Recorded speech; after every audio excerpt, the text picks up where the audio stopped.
काँग्रेसचे प्रदेशाध्यक्ष नाना पटोले यांचे सावकारी प्रताप उभ्या महाराष्ट्राने मीडियाच्या माध्यमातून बघितलेले आहेत। आमच्या ओबीसी समाजाच्या बांधवाकडून स्वतःचे पाय धुवून घेण्याचा प्रताप नाना पटोले यांनी करून दाखवलेला आहे। यातून काँग्रेसची जी सरंजामशाही असलेली मानसिकता, सावकारी मानसिकता, दुसऱ्याला गुलाम असल्यासारखं वागवण्याची मानसिकता ही पुन्हा एकदा समोर आलेली आहे।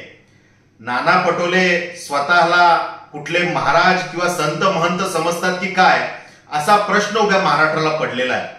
आणि जे राहुल गांधी गोरगरीब जनतेचे मसीहा असल्याचा आव आणतात, त्यासाठी पदयात्रा काढतात, ते राहुल गांधी आता मूग गिळून का गप्प बसलेत?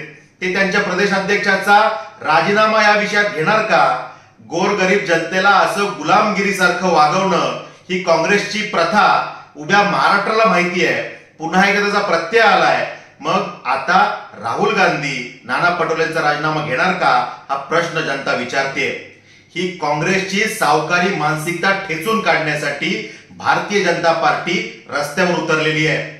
भाजपचा युवा मोर्चा, महिला मोर्चा आज दिवसभर उग्र आंदोलन करतील, निदर्शनं करतील आणि काँग्रेसच्या प्रदेशाध्यक्षांचा राजीनामा मागतील।